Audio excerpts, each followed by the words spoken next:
Troy Starley. I work in the equipment operations. I've been with UDOT over 20 years now. But we want to start with a little overview of washing the plow trucks off and the equipment. There's two different types of wash we consider. There's the high pressure wash that a lot of guys will use outside with the fire hoses and whatnot, and then we have our low pressure we consider garden hoses or pressure washers on turn down, so we're not at a high pressure direct spray. When the vehicles, when we bring them in and wash them, a lot of guys are going to come into the yard, they're going to spend time outside washing them off with the high pressure, the big fire hoses and whatnot. That's a great idea to do. It gets the majority of the salt and icing off the vehicles. Another thing, make sure that you're washing your trucks in designated wash areas for your facility so that the wash water is entering the sanitary sewer system or retention ponds. Wash water cannot flow offside or into your storm drain systems. Washing these trucks should take anywhere from 45 minutes to a good hour. That should be a good quality wash job. Wash them off outside, bring them into the shops, and let's spend the time and wash them off. As I always said, it doesn't matter what color the outside of the vehicle is if we don't wash the heart and the mechanicals of it, meaning we need to wash the engines, transmissions and stuff. That all comes with the low pressure wash when we get back in the shops. We'll start basically from the cab and do a walk around clockwise, pointing out the critical components of the vehicle and what we expect to be washed. One of the main things we do is when we pull up, we want to make sure the truck's in neutral, park brakes set, block the tires if necessary, make sure the truck is turned off and it's cooled down before we proceed to do any of this washing. Leaving the engine running with electronics, it's going to cause us major grief, so please turn them off. With the cab, we want you to take and clean out all the garbage, the trash, your soda cans, your leftover chip bags, whatever. Clean all the debris and the garbage out, and then wipe the vehicle down internally. Take a damp rag, wipe the floorboards out, wipe any excessive salt. If you got floor mats, take them out, wash them off. Let's dry it out, make it nice and clean inside. When we step outside the cab, we're going to step out and proceed to the engine bay. Open the hood, prop them up with the safety props and stuff, and then starting on the driver's side of the vehicle, on the inside frame rails, using your low pressure garden hoses and whatnot, you're going to wash out around the starter motor area. It's below the frame rail, back towards the transmission area. Let's wash that off. There's an ECM, which is the computer for the engine, right ahead of them. You want to wash all that off, and you've got your starter or your alternators and stuff. Go back to washing the engine off. Spray off the engine itself, the firewall area below the windshield. Wash all that area off. While you're in that area, reach inside underneath the cab there on the transmission. Wash the top of the transmission area off the best you can. If you need to, let the water flow for several minutes, washing the top off down below it. Proceed back up front, behind the wheels, wash off your brake cans, slack adjusters, all your steering components. Rinse all that off, get as much salt off as you can.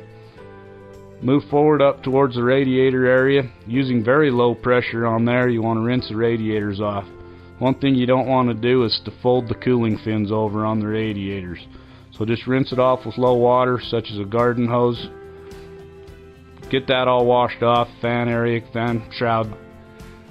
Move back out, you've got all your wiring and stuff around your headlights and your inside of your hood. Rinse all that off with low pressure. Get as much salt off of the wiring as possible. That's a major spot. If the lights don't work, you're not going to be able to see how to do your job. Move around to the front of the cab. Lower the hood if you need to. You've got your hydraulic pumps. the front of the hitch assemblies. Wash all that off real well. Get that off. You can wash the front of the radiator again with low pressure. Once you're done there, proceed around to the right side, front of the engine bay. Rinse off all your brake areas again, your S-cam, slack adjusters, inside the brakes if possible, steering components, all of that needs to be washed off. You've got your engine side of that, wash the turbos, exhaust manifolds, rinse all that off. At that point you can reach back under and rinse off the other side of the transmission if you can reach it. Put the hose in there, let it run for several minutes, flooding the transmission down. Moving back underneath the passenger door, the compartment, all of our new trucks nowadays have what they call a DPF, a diesel particulate filter. It's a very expensive item. It needs to be maintained and washed. Put the garden hose in there, rinse it off really well. A lot of times that's a hot component, so the salt's going to bake on it. Take your time, wash that area off as long as you need to. From there you're going to move backwards towards the rear of the truck. When you push underneath that truck, you're going to raise the bed up. Make sure the bed props are installed. Never get under a raised bed. It's a major safety violation and we don't want to see anybody hurt. On our older trucks, you're going to come in contact with the hydraulic valve box. The newer trucks, will be on the driver's side behind the cab. Take the lid off. Run your garden hose in there. Please do not use high pressure in there. Rinse all that salt and debris out of those boxes. Take your time, wash them out. It's a very expensive component. It needs to be clean. Take the lid, set it aside, let the box dry out. When you're all done with the truck, put the lids back on. Proceed back. You're going to come to the differential areas. Wash them differential areas out very well. Salt sits on top of the diffs. You want to rinse both of them off.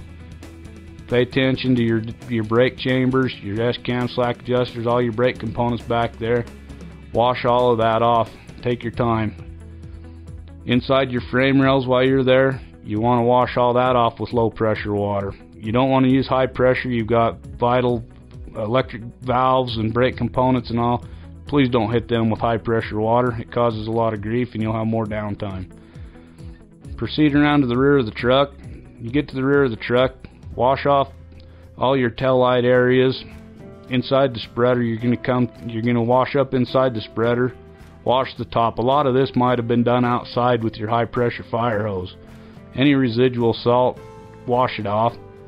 Rinse off your spinners, your white lights, spinner lights, whatever you've got, rotobeams. Open up your pre-wet boxes. Open that up, wash those out. They always have salt and contaminants in there. Rinse them out. Give them time to dry before you close it up. Proceed around, wash off the butt plates, the under hitch there, all your hydraulic area, your components, all that at the rear of the frame.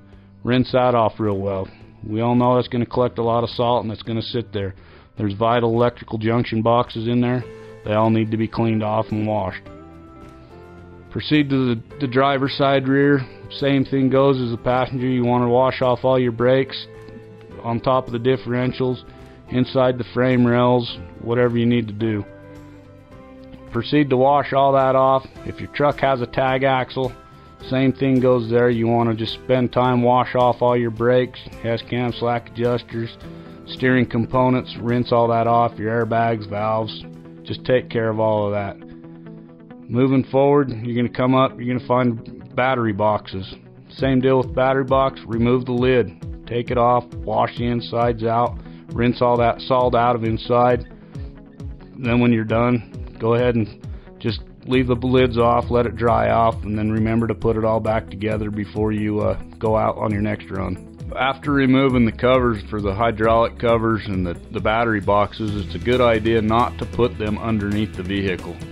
If you're going to take them off, put them to the side of the truck, maybe around by the driver's door somewhere, so that when you're getting back in, you realize they're not on and you don't back over them. So put them out to the side so that you remember to put them back on. So one of the major things that we want to do after the washing of the truck is, it's very important, is to go ahead and grease the truck afterwards. We want to take and purge all of that salt water and contaminants out of any of our vital moving parts. So just take another 45 minutes to an hour and wash and grease that truck, purge all that contaminants out of the system, and we should have a good working truck when we're ready to use it. There's also another grease video available in this course. So in closing, the main idea of washing these trucks is to make sure that they're clean, ready to go for the next event.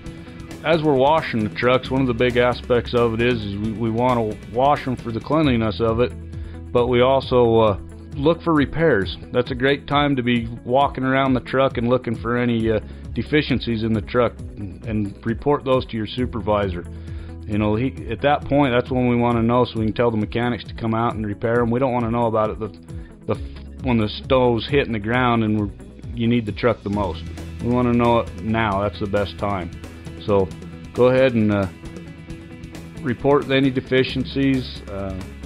One of the big points of making sure that the vehicle is clean is, you know, not only is it you that you're looking after, is the next guy that gets in that truck. That truck you might be getting out of it, make sure it's clean for the next guy that's got to get into that truck, so he has something clean to get into. Making sure that it's safe, well maintained. Any deficiencies that you find, report them so he doesn't have to worry about it and worry about a broke down truck. We're all in this together. We all want to go home safe at the end of the day, so anything you report, one less thing he's got to worry about. So thanks for helping keep our trucks clean and helping keep Utah moving.